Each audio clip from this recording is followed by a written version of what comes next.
네, 오늘은 내 안에 거하시는 성령이라고 하는 제목으로 금요기도에 이어서 로마서를 쭉 살펴보겠습니다. 그리고 말씀에 들어가기 앞서서 일단 감사의 말씀은 뭐냐면 여러분들께서 잘 와주셔서 본당의 공사가 좀 수월하게 진행이 됐어요. 여러분들께서 막 날라주시고 청소해주시고 해서 지금 딱 아름다운 모습이 됐는데 이제 더 이상 나를 건 없어요.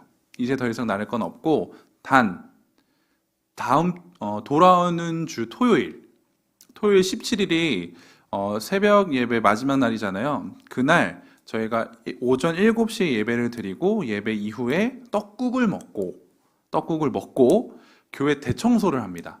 모든 교회 성도님들이 오셔서 대청소를 할 거예요. 그래서 여러분들도 포함이에요. 그래서 7시에 예배를 드리시고 우리 떡국 먹고 이제 교회 대청소 할 거예요. GVC까지. 그래서 여러분들 참여를 해주시면 그때가 다 끝납니다. 다 끝나요. 그렇게 되고 한 번 더 여러분들에게 좀 힘을 좀 부탁을 드릴 게 뭐냐면 금요일 날 아마 1층 공사가 다 끝난대요. 금요일이면 한 16일, 15일, 16일 정도일 것 같아요. 그때 저희가 한 번 더 제가 요청을 드릴 텐데 그때 이제 와 주시면 1층에 이제 사무실이랑 목양실 같은 이런 부분들, 기자재, 지금 지하에 있는 것들을 한 번 더 저희가 옮겨야 됩니다. 그래서 여러분들의 힘이 조금 필요해서 제가 그 전날 같은 경우에 또 단체 톡방에 여러분들의 힘을 좀 구할 테니까 시간이 되시는 분들은 와 주셔서 좀 힘을 좀 보태 주시면 감사하겠습니다. 네, 우리 로마서 말씀을 금요일이랑도 계속 보고 있는데 로마 교회에 문제가 생겼고 그리고 그 문제를 해결하기 위해서 바울은 편지를 썼어요. 그 문제의 해결 방안을 바울이 알려주는데 그 방안은 무엇이었다? 복음이라는 거였어요. 근데 로마 교인들은 복음을 모르지 않았다는 거예요. 복음을 모르지 않았지만 바울은 그들에게 다시 한 번 더 복음을 소개하면서 지금 우리 교회가 가지고 있는 문제를 해결해야 해. 무엇으로요? 복음으로 라는 것을 분명하게 이야기를 해주고 있습니다.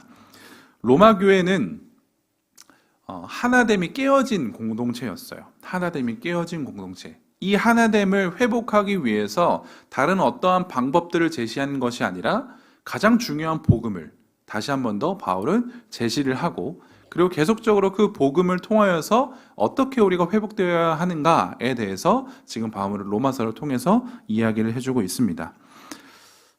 교회라고 하는 공동체는 문제가 없을 수 없어요. 반드시 문제가 있어요. 그게 교회예요.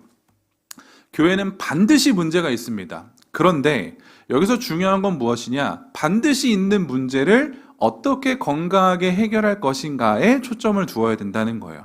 그래서 혹여나 야 교회인데도 문제가 있다고? 야 그럼 교회 참 이상한 거 아니야? 라고 말하는 사람들에게 어떻게 이야기해 줘야 되냐면 아니요, 교회에도 똑같이 동일한 문제가 있습니다. 문제가 발생할 수밖에 없어요. 왜? 죄인들이 모인 곳이기 때문에 그래요. 죄인들이 모인 곳에는 반드시 문제가 생길 수밖에 없죠. 그런데 교회 공동체의 다른 점은 무엇이냐면 이 문제를 복음으로 해결할 수 있다는 거예요. 복음으로 해결할 때 가장 건강하고 가장 아름답게 뒤탈 없이 해결할 수 있다는 것을 분명히 이야기를 해줘야 됩니다. 왜 복음으로 해결해야 되느냐? 복음은 그 자체적으로 회복을 우리들에게 주기 때문에 그래요.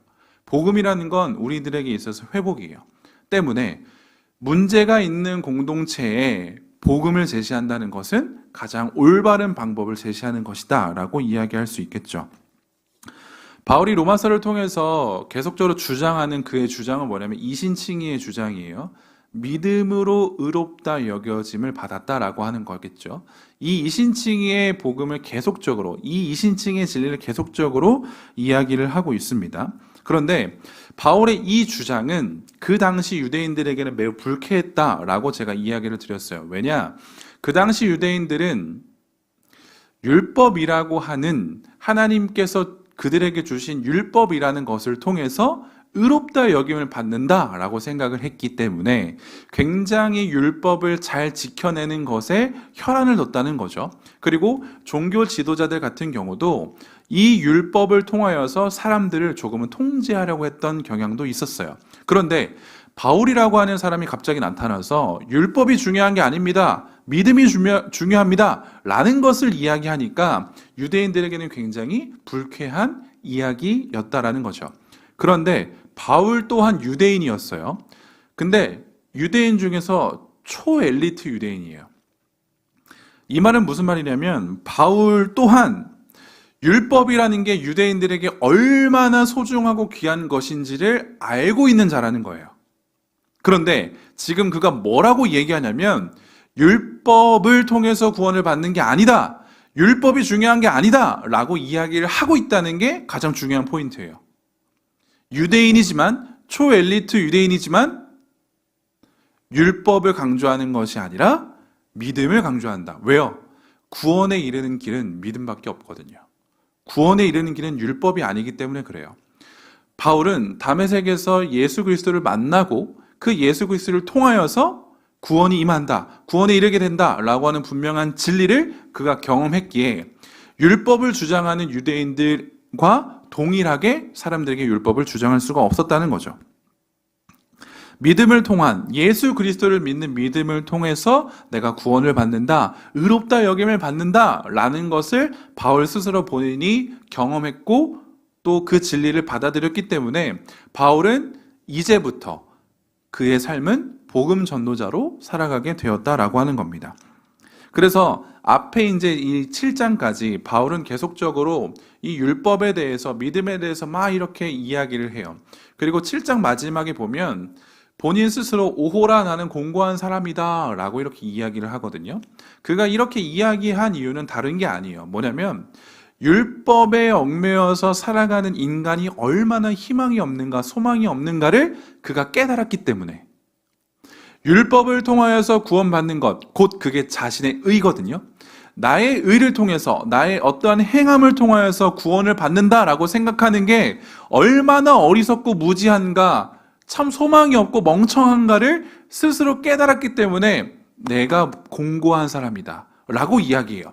그리고 나서 이야기하는 게 뭐냐면 나로부터 주어지는 어떠한 은혜가 아니라 내 속에서 끌어져 나오는 어떠한 의 때문에 나를 구원하시는 게 아니라 내 속에는 아예 없는, 반드시 외부로부터 와야 되는 그 의로 인하여서 나는 구원을 받는다라는 것을 7장 마지막에 소개를 해주죠. 그리고 나서 오늘 본문에서 그러므로 라고 시작을 해요.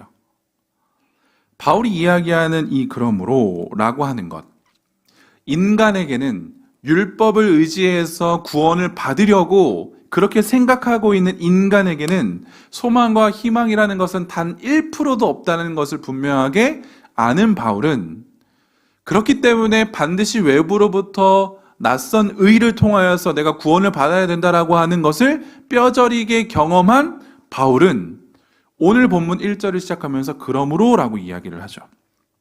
그러므로 바울이 이야기하는 것은 뭐냐면 예수 그리스도 안에 있는 자에게는 정죄함이 없대요.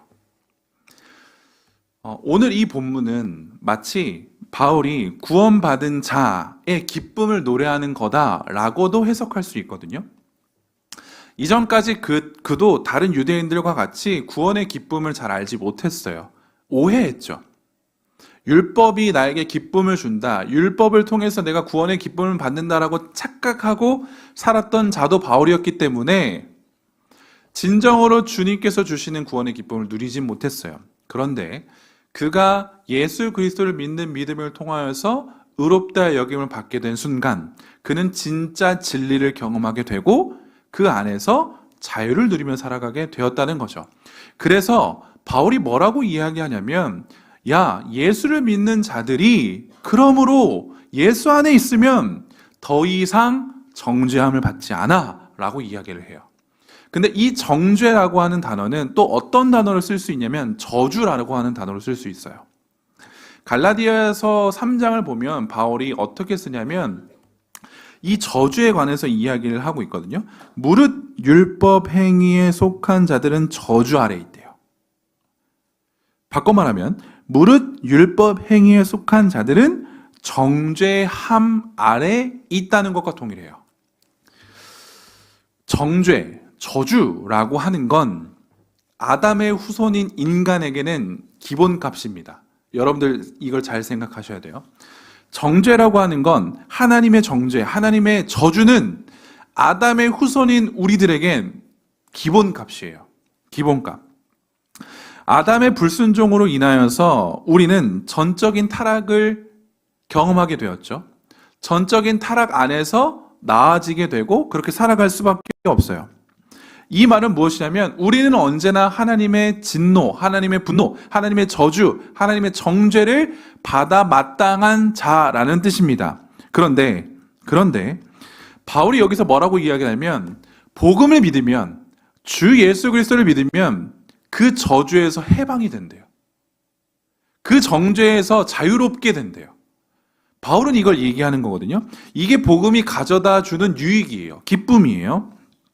왜 그런가 했었을 때 2절에서 바울이 이야기하는 이유는 뭐냐면 예수 안에 있는 생명의 성령의 법 때문에 우리가 해방된대요. 예수 안에 있는 생명의 성령의 법 때문에 우리가 해방된다라고 이야기를 하죠. 해방이라는 것은 자유롭게 되다, 자유롭게 하다라고 하는 의미입니다. 그런데 여기서 한 가지 질문이 가능해요. 어떤 질문이 가능하냐면 우리가 로마서를 통해서 우리 인간의 정체성에 대해서 조금 이야기를 나눴었잖아요. 인간의 정체성은 어떠한 존재죠? 인간은 죄인이다. 그쵸? 근데 또 다른 한 단어로 표현할 수 있어요. 한 단어. 한 글자로. 우리들은 어떠한 존재죠? 한 글자. 지읒으로 시작해요. 뭐죠? 종. 처음 들어요? 아니죠? 그죠? 인간은 종이에요. 종. 자, 그런데 인간은 불의의 종으로 살 거냐, 의의 종으로 살 거냐, 죄의 종으로 살 거냐, 의의 종으로 살 거냐를 우리가 선택해야 된다라고 제가 금요기도에 때 아마 설명을 드린 것 같아요. 인간은 종입니다. 정체성은 종이에요. 자, 여기서 질문 들어가요. 여러분들도 동일하게 생각하실 거예요. 종에게 자유가 있습니까? 종에게 자유가 있나요? 없죠. 그런데 바울이 뭐라고 얘기하냐면 복음을 믿으면, 예수를 믿으면 자유하게 된대요. 맞는 말 같아요? 어떻게 생각하시죠? 바울은 지금 뭐라고 얘기하냐면 우리는 다 죄의 종이었어요. 아담의 후손이기 때문에 우리는 다 죄의 종이에요. 그런데 복음을 믿으면, 예수를 믿으면 우리는 의의 종이 될 수 있습니다 라고 선언해요. 그런데 그 의의 종에게는 자유가 있습니다 라고 이야기해요. 우리는 이 말을 너무 많이 들어서 그런가 보다, 뭐 별 감흥이 없어요. 그런데 생각해 보시라고요. 종에게 자유가 있어요? 없어요. 근데 왜 바울은 마치 의의 종이 되면 자유롭게 된다는 것처럼 표현하죠? 우리의 정체성은 어쨌든 종이에요. 불의의 종이든 의의 종이든 종이라고요. 종에겐 자유가 없어요. 근데 왜 자유가 있는 것처럼 얘기하죠? 여러분들도 경험했을 거예요. 고등학교 때 야간 자율학습 하죠. 그쵸? 야간 자율학습. 자율학습이에요. 자율적으로 집에 가요. 다음날 어떻게 되죠? 선생님한테 맞아요. 왜 갔냐고. 안 그러셨어요? 전 진짜 많이 혼났거든요. 그리고 반장 이렇게 맨날 체크하잖아요. 자율학습 시간 시작 전에 이렇게 체크해요. 이름 다 체크해요. 누구 빠졌냐, 누구 빠졌냐 이런 거. 야간 자율학습인데 자율이 없죠. 그래서 되게 좀 부당했어요. 마찬가지예요. 자, 자유다. 자율적이다 생각하면 아니 내 마음대로 할 수 있는 거 아니야? 내가 하고 싶으면 하고 하기 싫으면 안 해. 아프면 그냥 집에 가서 하면 되는 거 아니야? 라는 생각. 내 마음대로 할 수 있는 게 마치 자유라고 생각을 해요. 그렇기 때문에 자율적이지 않을 때, 내 마음대로 하지 못할 때 굉장히 우리는 억압받는다 라고 생각을 하죠. 세상에서 이야기하는 자유는 뭐냐면 외부의 어떤 것으로부터 비롯되지 않는 자유로운 결정을 할 수 있는 것. 아무런 통제, 영향을 받지 않고 내 뜻대로 결정할 수 있는 것을 자유라고 이야기해요. 동의하시죠? 그런데 충격적인 건 뭐냐면 그리스도인들도 이렇게 생각해요. 그래서 아무런 통제, 영향을 받지 않아요. 하나님의 통제도 받지 않아요. 하나님의 영향을 받지 않아요. 그게 진짜 자유라고 생각해요. 하나님의 통제도 안 받고 하나님의 영향권 아래에도 없고 하나님의 인도하심을 받지 않고 정말 그냥 내 뜻대로 살아가는 것, 하나님이 없어도 내 뜻대로 살아가는 것이 진짜 자유라고 생각해요. 그래서 사람들은 생각해요. 야, 예수 믿으면 자유롭다고? 아니, 이제부터 예수가 하라는 대로 해야 되잖아. 성경이 하라는 대로 살아가야 되잖아 라고 하면서 그건 자유롭지 않아, 또 다른 억압이야, 속박이야 라고 이야기를 하는 거죠. 그런데 대부분 거기에 동의해요. 들어보니 맞네. 자율이라고 하면 내가 내 마음대로 내 인생을 살아가야 되는 거 아니야? 근데 예수 믿는 사람들은 어떻게 살아가요? 예수님이 인도하신 대로, 예수의 뜻대로. 그래서 우린 기도하잖아요. 주님, 하나님의 뜻을 보여주세요. 왜? 그 뜻대로 살아가려고. 근데 그 뜻을 보여줬어요. 그 뜻대로 살아가요? 아니요. 그 뜻대로 안 살아가요. 왜요? 하나님께서 우리들에게 주신 자유의지 때문에 그렇게 안 살아간대요. 우리가 이야기하는 게 딱 그거예요. 우리 그리스도인들조차도 자유가 하나님의 통제를 받지 않아야 된다고 생각을 해요. 그게 진짜 자유라고 생각해요. 그런데 성경은 결코 그런 식으로 얘기한 적이 없어요. 성경에서 이야기하는 자유는 뭐냐면, 뭘 전제가 돼야 되냐면 하나님이라고 하는 그분은 지금도 여전히 내 삶에 개입해 있다.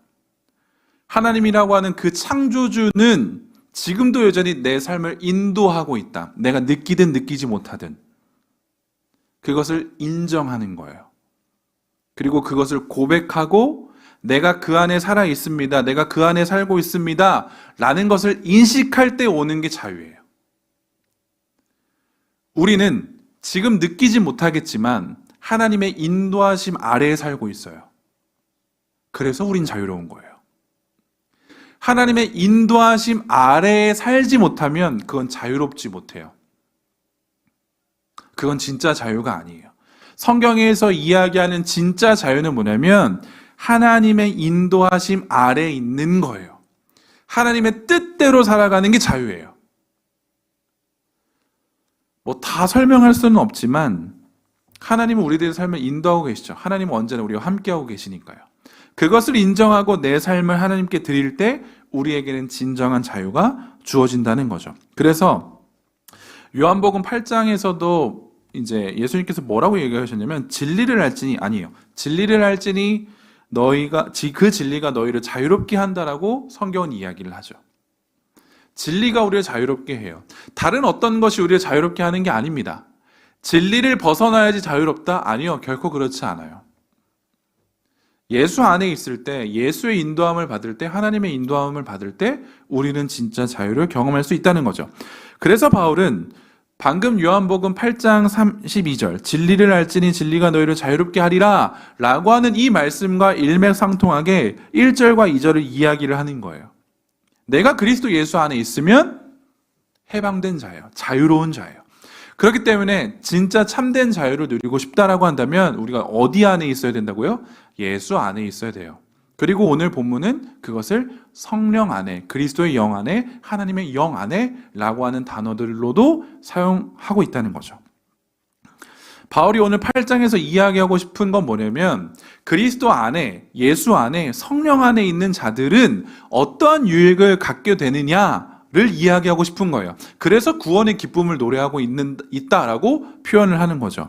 바울이 이야기하는 그 안에 거할 때 얻는 유익이 뭐냐면 우리가 생명의 성령 안에 있음으로 말미암아 영을 따르는 자가 되어서 영의 일을 생각하는 자가 돼요. 그 영을 따라가는 자가 되고 그 영의 생각을 하는 자가 되는데 그 영의 일은 뭐냐면 생명이요 평안이라고 이야기를 해요.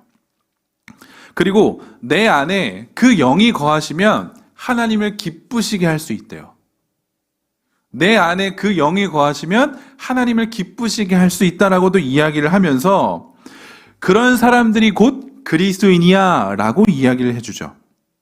그리고 우리 영은 살아있게 되고 성령이 우리 안에 거하시게 되면 부활을 경험하게 될 것이라고 이야기해요.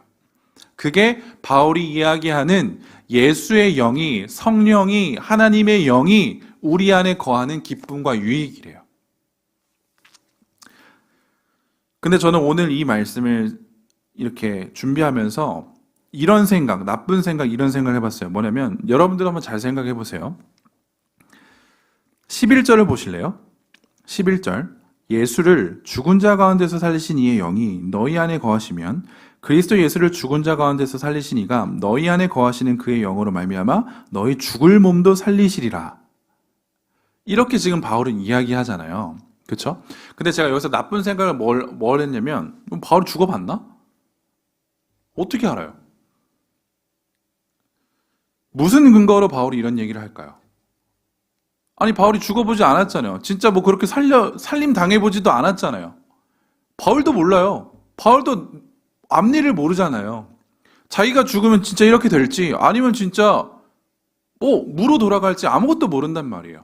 그런데 바울은 왜 지금 이렇게 이야기하는 거죠? 죽을 몸도 살리실 거다. 본인이 죽은 것도 아닌데. 우리는 이 말씀을 보면서 아멘이라고 하겠지만 그 당시 사람들 한번 생각해 보세요. 이 얘기를 한다고 쳐봐요. 미친 소리라고 하죠. 헛소리라고 하죠. 뭐 죽을 몸도 살려 그 영이. 이러면서 아마 손가락질 받았을 수도 있겠다라는 게 저의 추측이고 나쁜 생각이었어요. 지금 우리는 아멘, 그렇습니다, 와, 맞습니다 라고 하지만 그 당시 사람들에게는 야, 그건 진짜 말도 안 된다. 말도 안 되는 소리다. 또 미친 소리 하고 있네 라고 들릴 수밖에 없다는 거겠죠. 그래서 복음을 잘 믿지 않았어요. 허황된 얘기라고 미친 소리라고 사람들은 그것을 배척했다고요. 그런데 지금 오늘날 우리는 어떤지를 한번 생각을 해봐야겠죠. 우리는 지금 이 말씀을 읽고 들으면서 와, 정말 하나님께서 그렇게 하실 거야 라고 고개를 끄덕이면서 진리의 말씀이다 라고 인정하는가? 아니면 마치 그 당시에 있는 사람들처럼 이 뭐 어떻게 알아? 가봐야지 알지. 천국 있다는 거 알겠지만 글쎄 뭐 하나님의 영이 뭐 그렇게까지 하신다고? 라고 하면서 조금은 이건 아직 가까운 얘기가 아니니까 먼 미래이니까 지금은 나에게 믿음으로 다가오지 않는 걸 이라고 생각하시는 여러분인가 한번 고민해 보셔야 돼요. 우리가 지금 보고 있는 이 성경이라고 하는 것은 하나님의 감동으로 된 것이라고 우리는 배웠습니다. 그리고 그것을 우리는 믿고 믿음으로 고백하고 진리로 받아들이죠. 만약에 그렇다고 했었을 때 바울 또한 이 말을 했을 때 그리고 이것을 기록하였을 때 본인이 가진 생각으로, 그러니까 내가 가지고 있는 지혜와 지식으로 이것을 쓰지 않았을 거라고 저는 확신해요. 바울이 이 11절을 적을 때 저는 확신하는 건 뭐냐면 성령 하나님께서 바울을 감동시키셔서 성령님의 생각과 성령님의 마음을 그대로 적게 하셨을 것이다 라고 저는 확신해요. 그래야지 제가 한 나쁜 생각이 답이 돼요. 바울은 죽어보지 않았어요. 어떻게 될지 몰라요. 그럼에도 불구하고 이렇게까지 확신 있게 글을 썼다? 바울이 쓴 게 아니에요. 하나님께서 바울을 통하여서 하시고 싶으신 말씀, 진리의 말씀을 전달해 주신 거죠. 때문에 우리는 이 말씀을 대할 때 바울이라고 하는 사람, 2000년 전에 지금은 살아있지 않은 2000년 전에 사도였다더라 라고 하는 그 사람이 한 이야기로 여겨서는 안 되고 이 말씀을 하나님의 말씀으로 받아들일 수 있어야 돼요. 그래야 우리들에겐 소망이 생겨요. 희망이 생겨요. 그렇구나. 예수를 믿으면 그 믿음을 통해서 내가 의롭다 여김을 받게 되면 내가 성령 안에 거하게 되면 부활을 경험하는구나. 내 죽을 몸도 살아날 수 있는 거구나 라고 하는 믿음이 생기는 거지 이 말씀을 받아들이지 않으면 우리는 그 믿음이 소망이 생겨지지 않는다는 겁니다. 그래서 우리에게 가장 중요한 믿음은 이 성경은 살아있는 하나님의 말씀이다라고 하는 믿음이 중요해요. 그래야 오늘 바울이 이야기하는 구원의 기쁨을 노래할 때 우리도 고개를 끄덕일 수 있어요. 그치? 바울이 지금 이야기하는 구원의 기쁨이 나에게도 있구나. 그치? 바울이 지금 이야기한 이 부활의 기쁨이 지금 나에게도 있는 거구나. 나도 소망할 수 있는 거구나. 나도 그렇게 살아갈 수 있는 거구나. 라고 하는 확신으로 변할 수 있게 되기 때문에 그래요. 바울에게 주신 지혜는 하나님의 신령한 지혜입니다. 그렇기 때문에 하나님께서 이것을 기록하게 하심으로 말미암아 지금 저와 저와 여러분들에게 이 소망을 우리들에게 다시 한 번 더 주시는 거죠. 바울과 함께 계셨던 그 하나님은 오늘날 우리와도 함께 하세요. 다르지 않으세요. 바울의 하나님, 나의 하나님 다르지 않습니다. 동일한 하나님이세요. 왜냐? 에베소서 말씀은 이렇게 기록을 하거든요. 몸이 하나요, 성령도 한 분이시다 라고 이야기하거든요. 바울과 함께 하셨던 그 성령 하나님, 바울 안에 계셨던 그 성령 하나님은 지금 우리 안에도 계신다라고 하는 것을 믿음으로 우리가 고백할 수 있으면 좋겠습니다. 자, 그분 안에서 우리는 구원의 기쁨을 누려요. 성령 안에서, 성령이 내 안에 계시면 우리는 기쁨을 누릴 수 있어요. 하나님의 기쁨이 되는 삶을 살 수 있어요. 그런데 여기서 또 하나의 관건은 뭐냐면, 그렇다라고 한다면 이 유익을 누리기 위해선 뭐가 전제되어야 되죠? 내 안에 성령님이 계시는가에 대해서 내가 분명히 알 수 있어야 돼요. 그래야 이 기쁨을 누리죠. 모르면 기쁨을 누릴 수 없어요. 모르면 이 유익을 누릴 수 없어요. 그렇기 때문에 내 안에 성령님이 계시는가 안 계시는가 내가 스스로 판단할 수 있어야 된다는 거예요. 다른 사람들이, 여러분들의 친구가 이런 질문을 해요. 너 안에 성령님이 계시냐? 너 성령님 계셔? 네 안에? 이런 질문을 할 때 누군가는 내 안에 성령님이 계셔 라고 당당하게 이야기하겠지만, 또 누군가는 글쎄다, 모르겠는데? 이런 반응이 있을 수도 있다는 거죠. 내 안에 지금 성령님이 계시는가? 이거를 우리는 스스로 판단할 수 있어야 되는 겁니다. 우리는 어떻게 성령 안에 거하는 자가 될 수 있을까? 성령님이 어떻게 하면 내 안에 거하실 수 있을까에 대한 부분에 있어서 성경은 분명하게 이야기를 해줘요. 첫 번째 전제는 뭐냐면 성령은 하나님의 선물이에요.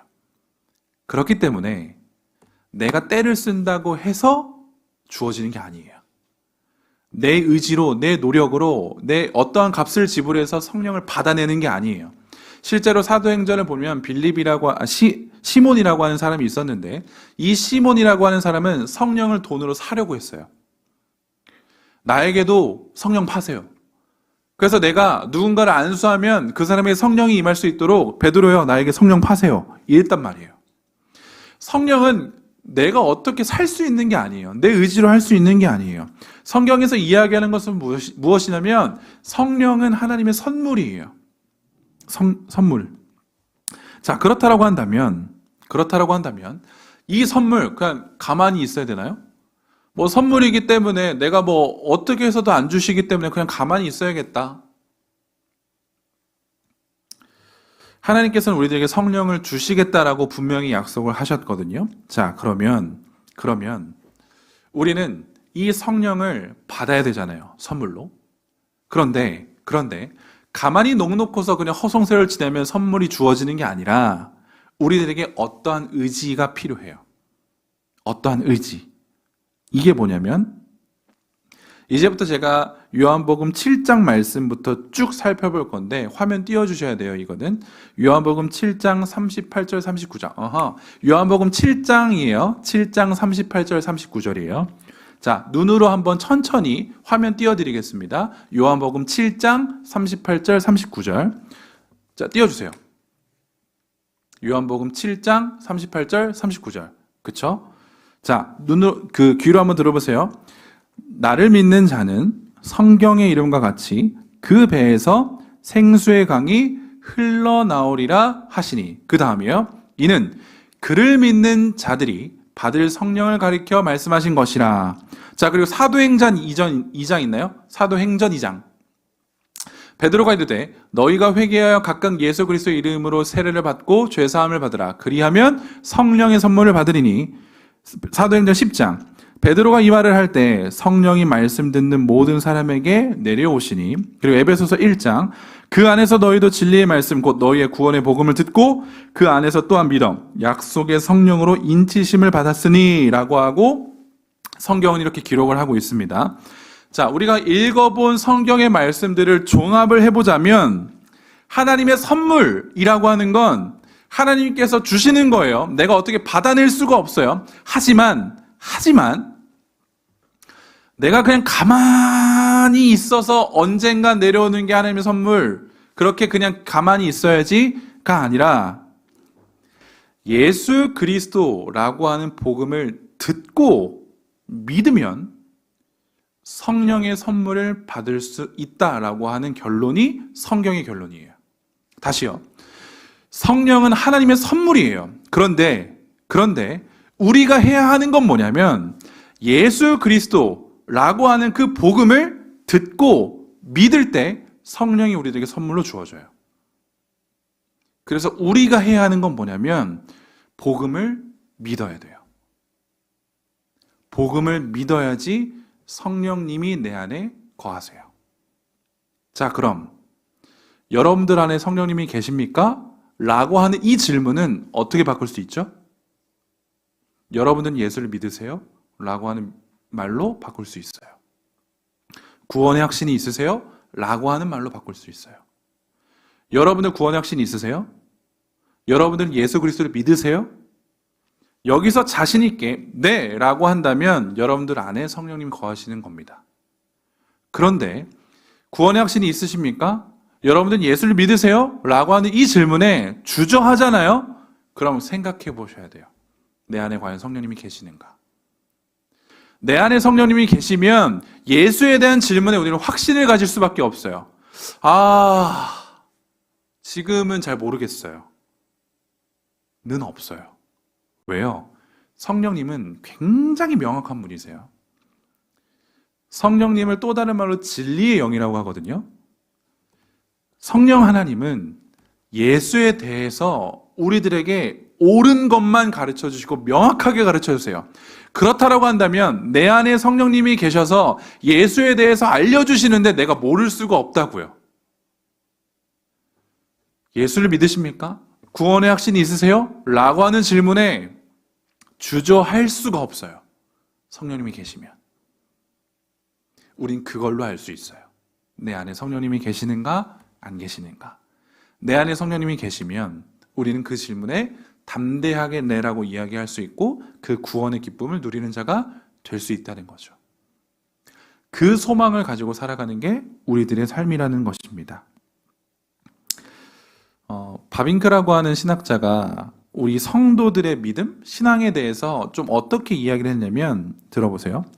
성도는 무엇보다도 그리스도를 믿는 신앙을 통해서 인생이 이해할 수 없는 모든 수수께끼에도 불구하고 세상을 다스리는 하나님이 사랑이 충성하시고 자비로운 동일한 아버지이시고 그리스도 안에서 자신의 모든 죄를 용서했고 자신을 자기 자녀로 삼았으며 장차 자신에게 영원한 복을 상속하게 한다는 것을 굳게 붙들 수 있다라고 이야기를 해요. 뭔 말인지는 잘 모르겠지만 바빙크라고 하는 신학자가 이야기하고 싶은 건 오늘 바울이 이야기하고 싶은 것과 동일합니다. 바울은 뭐라고 이야기했죠? 내 안에 성령님이 거하신다면 우린 하나님의 자녀로서의 특권들을 누릴 수 있음은 물론이거니와 더 나아가서 우린 반드시 죽어 마땅해요. 우리 몸은 죽을 수밖에 없어요. 그런데 그 하나님께서 죽을 우리 몸 또한 살리신다. 부활의 소망을 가지면서 살아갈 수 있다라는 것을 동일하게 이야기하는 겁니다. 우리는 그러한 존재예요.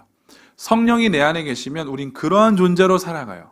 성령이 내 안에 계시면 우린 부활의 소망이 있기 때문에 하나님의 자녀라고 하는 그 특권이 우리들에게 주어지기 때문에 우린 기쁨으로 감사로 살아갈 수가 있다는 거죠. 그게 우리들이 세상에 보여주어야 할 그리스도인의 모습입니다.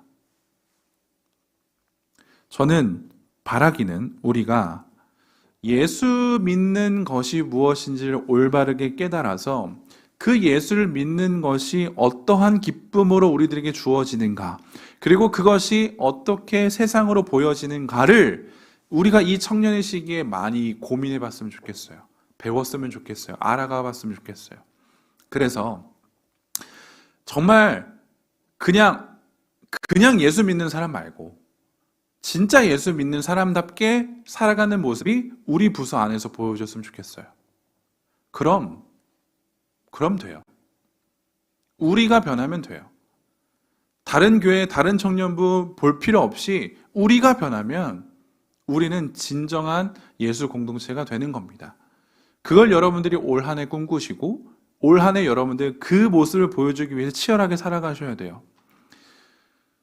힘들어요. 늘 얘기하지만 진짜 그건 힘들어요. 그러니까 말씀 보라는 거예요.